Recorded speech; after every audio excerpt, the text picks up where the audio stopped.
देखिए आज हम लोग ये जो कोऑर्डिनेट ज्योमेट्री है आपका निर्देशांक ज्यामिति, इस चैप्टर में हम लोग एक त्रिभुज जो है उसका क्षेत्रफल निकालने के लिए सीखेंगे। हम लोग इससे पहले वाले क्लास में एक त्रिभुज दिया होता है और उसका भुजा और उसका ऊंचाई दिया हुआ रहता है, तो हम लोग उसका क्षेत्रफल निकाल पाते हैं। हम लोग सिंपल सा त्रिभुज का क्षेत्रफल लगाते हैं कि 1/2 बेस इंटू क्या होता है हाइट, यह एरिया होता है किसी भी त्रिभुज का। अगर आपसे कहा जाए कि आपके पास एक त्रिभुज दिया गया है जिसका ना बेस पता है ना हाइट पता है। बेस यानी कि ये अगर त्रिभुज है तो इस त्रिभुज का ये वाला भाग जो है बेस कहलाएगा, यदि इस पर हम लोग एक शीर्षलंब यहाँ से यहाँ ड्रॉ करेंगे। शीर्षलंब यानी कि इस भुजा से एक अगर लंब हम लोग इस भुजा पर खींचते हैं तो आपका ये वाला हाइट जो है आपका h कहलाता है, और जिस पर हम लोग हाइट ड्रॉ करते हैं खींचते हैं वह आपका बेस कहलाता है। तो बेस और हाइट दिया हुआ रहेगा तब ना हम लोग ये वाला फॉर्मूला लगाएंगे और हम लोग उसका क्षेत्रफल ज्ञात कर पाएंगे। लेकिन यहाँ पर आपको कोऑर्डिनेट ज्योमेट्री में ना ही भुजा दिया गया होगा ना ही हाइट दिया गया होगा। आपसे कहा जाएगा कि त्रिभुज का क्षेत्रफल ज्ञात करें। उसके बदले में आपको 3 इंफॉर्मेशन दे दिया जाएगा। त्रिभुज का जो शीर्ष बिंदु है, शीर्ष बिंदु के निर्देशांक, जैसे यहाँ पर देखिए एक त्रिभुज है, इसका शीर्ष बिंदु है ABC, ये 3 शीर्ष बिंदु है और तीनों शीर्ष बिंदु का निर्देशांक दिया गया। हम लोग मान लिए कि A बिंदु जो है, A बिंदु का निर्देशांक x1 y1 है और B बिंदु का निर्देशांक x2 y2 है और C बिंदु का निर्देशांक x3 y3। ये 3 निर्देशांक दिया हुआ है। क्षेत्रफल निकालने के लिए कहा गया है आपको। इसी निर्देशांक की सहायता से क्षेत्रफल कैसे निकालेंगे ये आपको जानना है। तो यहाँ पर क्षेत्रफल निकालेंगे जो वो क्या चीज होता है, ये जो आपका यहाँ पर हम लोग छायांकित किए, ये जो तीनों भुजा से घिरा हुआ भाग, तीनों भुजा से ये वाला भाग, इसी वाले भाग को हम लोग त्रिभुज का क्षेत्रफल कहते हैं। ये वाला भाग जो है किस नाम से जाना जाता है? त्रिभुज का क्षेत्रफल। इसी को हम लोगों को निकालना होता है कि अगर ये 3 निर्देशांक दिया गया हो, शीर्ष बिंदु दिया गया हो, तो इसका क्षेत्रफल कैसे निकालेंगे। हम लोग लैंग्वेज में अगर लिखते हैं त्रिभुज का क्षेत्रफल तो बहुत ही ज्यादा समय लगेगा लिखने में और इसमें बहुत ही ज्यादा जगह भी छेका जाएगा। इसलिए इसके लिए संकेत बनाया गया कि अगर हम लोग त्रिभुज का क्षेत्रफल कहीं लिखें, इसको शॉर्ट में संकेत में हम लोग ऐसा लिखेंगे, एरिया ऑफ ट्राइंगल ABC। ये जो है आपका इंग्लिश में AR को एरिया कहते हैं, ये जो ब्रैकेट है इसको हम लोग ऑफ कहते हैं। ये त्रिभुज का संकेत है। और कोई त्रिभुज का शीर्ष बिंदु दिया गया होगा, ABC या PQR कुछ भी हम लोग ले सकते हैं। तो ये आपका संकेत हो गया। अब हम लोग एक सूत्र दिया गया, वो हम लोग प्रूफ भी कर सकते हैं, लेकिन हमको यहाँ पर प्रूफ करना नहीं है, केवल हमको सूत्र समझना है कि किसी भी त्रिभुज का क्षेत्रफल निकालने के लिए कौन सा सूत्र होगा अगर उसका ये निर्देशांक बिंदु दिया गया होगा।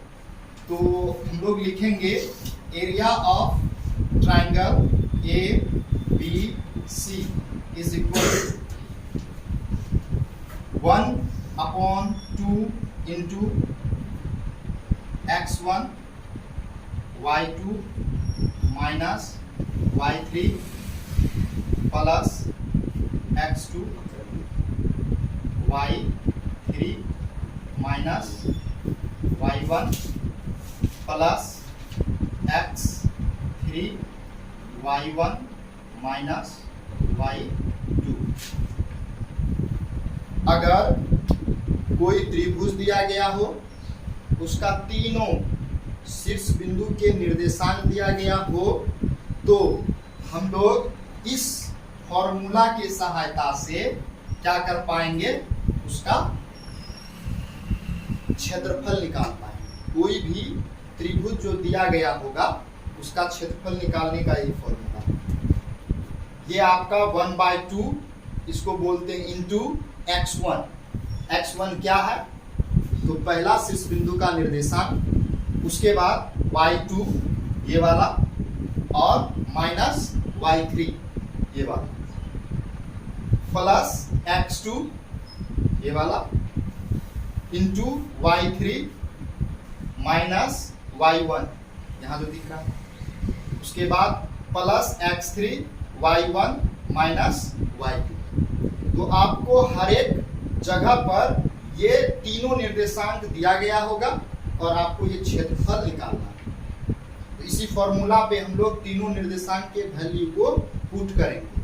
तो इसको याद रखने का क्या तरीका है, तो गौर से देखिए आप, यहाँ पर एक रोटेट क्रम चल रहा है। रोटेट क्रम क्या चल रहा है, इस तरीके से 1 2 3। हम लोग हमेशा x1 से स्टार्ट करेंगे। किससे स्टार्ट करेंगे, x1, यानी कि यहाँ से 1 से स्टार्ट करेंगे। 1 के बाद क्या आएगा 2, उसके बाद क्या आएगा 3। तो देखिए वही गिनती का क्रम, 1 x1 लिए, ब्रैकेट के अंदर में y वाला कोऑर्डिनेट होगा, y2 माइनस y3, 1 2 3 123 है। डायरेक्ट सर्कल के क्रम में गिनती आया है। आगे फिर देखिए, अगला हम लोग x1 यूज कर चुके हैं, तो हम लोग दूसरा वाला x2 लेंगे। x1 के बाद x2 आता है, तो हम लोग x2 लेंगे। तो फिर यहाँ से गिनती को रोटेट क्रम में हम लोग घुमाएंगे, 2 3 1। देखिए 2 3 1 घुमा है। याद करने का ये तरीका, 2 उसके बाद 3 आता है, फिर 1 आता है। इस क्रम में सर्कल के गिनती वाला क्रम में हम लोग देखेंगे। अगला x2 तो हम लोग यूज कर लिए हैं, अब क्या करेंगे x3 यूज। तो x3 आगे क्या होगा, इसी गिनती के क्रम में 3 1 2 है ना, 3 1 2। तो इस तरीके से हम लोग क्रम से याद रखेंगे कि ये गिनती का क्रम सर्कल के रूप में आपका आना चाहिए, 1 2 3 2 3 1 और 3 1 2। इससे आप आसानी से याद कर पाइए। तो इतना समझ में आ रहा है। अब अगर हम लोग जब नंबरिकल बनाएंगे, तो नंबरिकल में कभी कभी देखा गया है कि ये जो है एरिया ऑफ ट्राइंगल ABC का मान कभी कभी नेगेटिव आ जाता है। क्या आ जाता है, नेगेटिव। जब हम लोग मान रखेंगे इसमें 1 2 4 5 माइनस 3 2 कुछ भी आएगा, तो सॉल्व करने के बाद त्रिभुज का क्षेत्रफल नेगेटिव अगर आ जाए तो वहां पे हम लोग क्या करेंगे, जैसे आपका आ जाएगा -5 मीटर स्क्वायर। तो अब हम लोग ये जानेंगे कि एरिया यानी कि जमीन का छेका हुआ जगह है, तो वो कभी न कभी नेगेटिव होगा ही नहीं। क्यों नहीं होगा, क्योंकि अगर चूंकि हम लोग ऐसे पॉइंट भी डालेंगे तो वह कुछ ना कुछ एरिया छेकेगा। तो क्या होगा 1 2 3, या अगर नहीं छेकेगा तो क्या होगा 0। यानी कि कोई भी एरिया जो हम लोग किसी चीज का मापेंगे वो हमेशा पॉजिटिव रहता है, नेगेटिव कभी भी नहीं होता। कारण क्या है कि हम लोग जैसे छेके तो पता चला कि इतना जगह छेक रहे हैं। अब हम लोग अगर पॉइंट देंगे ही नहीं तो जगह छेकेगा ही नहीं, जगह छेकेगा नहीं तो एरिया क्या हो जाएगा 0 हो जाएगा। अगर हम लोग फिर उससे थोड़ा बड़ा बनाएंगे तो क्या होगा 1 मीटर स्क्वायर हो सकता है, 2 मीटर स्क्वायर हो सकता है, 3 मीटर स्क्वायर हो सकता है। अगर हम लोग जगह को बढ़ाते जाएंगे तो यहाँ से हम लोगों को सीख क्या मिला कि एरिया जब भी हम लोग निकालेंगे त्रिभुज का, वो नेगेटिव अगर आ जाए तो उसको हम लोग पॉजिटिव मान ले लेंगे। यानी कि अगर नेगेटिव 5 मीटर स्क्वायर निकलेगा तो आप लिख दीजिएगा 5 मीटर स्क्वायर, आंसर आपका वो हो जाएगा। यानी कि हमेशा आपको पॉजिटिव ले लेना अगर जब भी नेगेटिव आए तो। इस तरीके से हम लोग त्रिभुज के क्षेत्रफल निकालने का एक फॉर्मूला देख लिए हैं। अब इससे रिलेटेड हम लोग एक एग्जांपल को करके देखते हैं।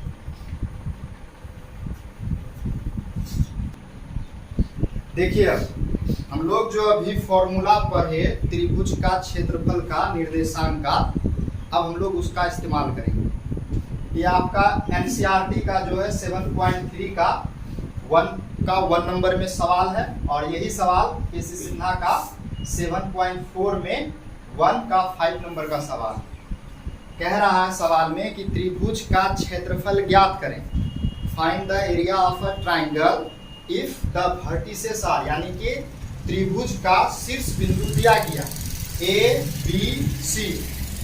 शीर्ष बिंदु इसी को कहते हैं, ये जो पॉइंट है इसको शीर्ष बिंदु बोला जाता है। तो वहां पर दिया है कि त्रिभुज के शीर्ष बिंदु इतना, इतना और इतना है, तो इसका क्षेत्रफल ज्ञात करें। तो हम लोग लिखेंगे, ये लिखने का तरीका है। अगर आप बेस्ट लिखते हैं, बेस्ट लिखने का तरीका आपको आता है तो आपको एग्जाम में बढ़िया से बढ़िया नंबर मिल जाएगा। आप लिखिएगा इसी तरीके से। दिया है या माना कि A 2 3 B -10 तथा C 2 -4 त्रिभुज के शीर्ष बिंदु हैं, मान लिए। उसके बाद हम लोग लिखेंगे यहाँ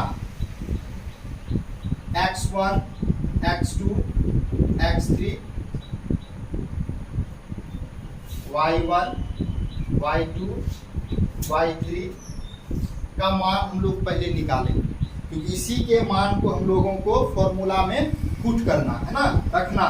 तो गौर से देखिए, ये ए बी सी ये 3 बिंदुएं हैं। तो हम लोग अभी क्या किए थे, यहाँ पर इसको माने थे x1 y1, इसको x2 y2 और इसको x3 y3।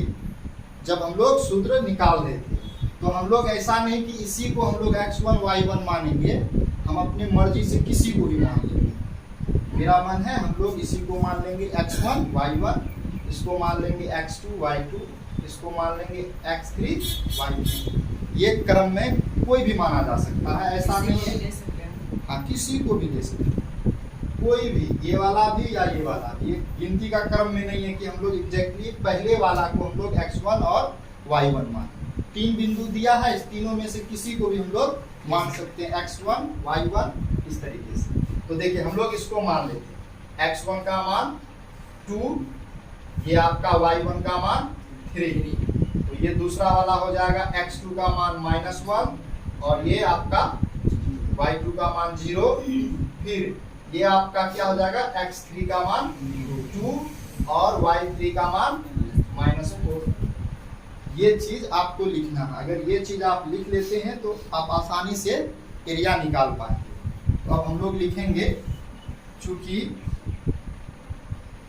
Area of triangle A B C बराबर, हम लोग अभी पढ़े थे 1/2 इंटू x1 से स्टार्ट करना और गिनती का क्रम याद रखना है ना, x1 उसके बाद y2 -y3 प्लस 1 यूज कर लिए हैं, तो क्या करेंगे 2 x2 y3 minus y1 plus x3 y1 minus y2। ये फॉर्मूला आपको लिखना है, जो कि बहुत ही आसान है। अब हम लोग क्या करेंगे, इसीलिए हम लोग ये मानते हैं, यहाँ पर इसलिए लिखते हैं ताकि इसका मान हम लोग पुट कर सकें। अगर आप समझ लिए हैं तो ये लिखना अनिवार्य नहीं, आप डायरेक्ट पुट कर सकते हैं। ठीक, अब देखिए आगे, ये 1/2 है तो 1/2 लिखेंगे, ब्रैकेट देंगे। x1 का मान देखिए क्या है 2 इंटू y2 का मान 0 माइनस y3 का मान।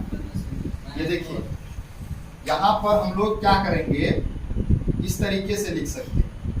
ये आपका y2 का मान हम लोग लिखे क्या चाहिए 0, उसके बाद y3 का मान यहाँ पे -4 है। अब देखिए यहाँ पे फॉर्मूला का माइनस है, ये फॉर्मूला का हम लोग माइनस दिए और यहाँ पर y3 का हम लोग मान -4 लिखेंगे इस तरीके से। तो यहाँ पर हम लोग ऐसा अगर करते हैं, इससे एक स्टेप आपका बढ़ेगा। स्टेप को कम करने के लिए हम लोग यहीं पर काम कर लेंगे। क्या करेंगे, ये देखिए माइनस इंटू माइनस हम लोग करते हैं तो क्या आ जाता है, प्लस आता है। तो हम लोग डायरेक्ट लिख देंगे, क्या लिखेंगे यहाँ पर y2 का मान 0 और ये माइनस और यहाँ पे माइनस मिलके क्या आ जाएगा प्लस, और ये आपका 4 प्लस x2 का मान दिया हुआ है माइनस। फिर हम लोग यहाँ पे डायरेक्ट काम करेंगे, ये प्लस है इसका मान माइनस है, तो प्लस इंटू माइनस करेंगे तो माइनस हो जाएगा 1।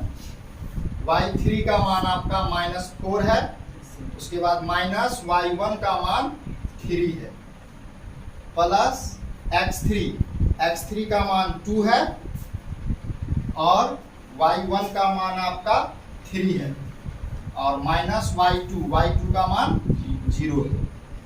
हम लोग मान इस तरीके से पुट करेंगे, आगे इसको अब सॉल्व करेंगे। 1/2 इंटू, अब देखिए 2 है तो 2, ये 0 और 4 को जोड़ेंगे कितना आ जाएगा 4, -1। अब देखिए -4 और -3 को जोड़ेंगे तो -7 आ जाएगा, उसके बाद प्लस 2, 3 में 0 घटाएंगे तो 3 इंटू 1/2। अब गुना करना है, 2 को 4 से 8, 7 को 1 से करेंगे तो 7, माइनस इंटू माइनस प्लस 3 दूना 6। आगे हम लोग काम करेंगे, 1/2 है तो 1/2, इन सभी को जोड़ेंगे, 8 7 15 6 21। ये देखिए ये आपका गुना में है, ब्रैकेट का मतलब क्या होता है गुना, अगर कटेगा तो काट देंगे, नहीं कटेगा तो हम लोग गुना करके लिख देंगे, आपका हो जाएगा 21/2। ये आपका निकल गया सिंप्लीफिकेशन करने से। तो ये आपका क्या निकला है, त्रिभुज का क्षेत्रफल। तो त्रिभुज का क्षेत्रफल निकला, इसके साथ कुछ ना कुछ यूनिट होना चाहिए। एरिया है तो चूंकि एरिया नहीं दिया है तो हम लोग लिख लेंगे वर्ग इकाई, 21/2 वर्ग इकाई, ये आपका त्रिभुज का क्षेत्रफल हो जाएगा।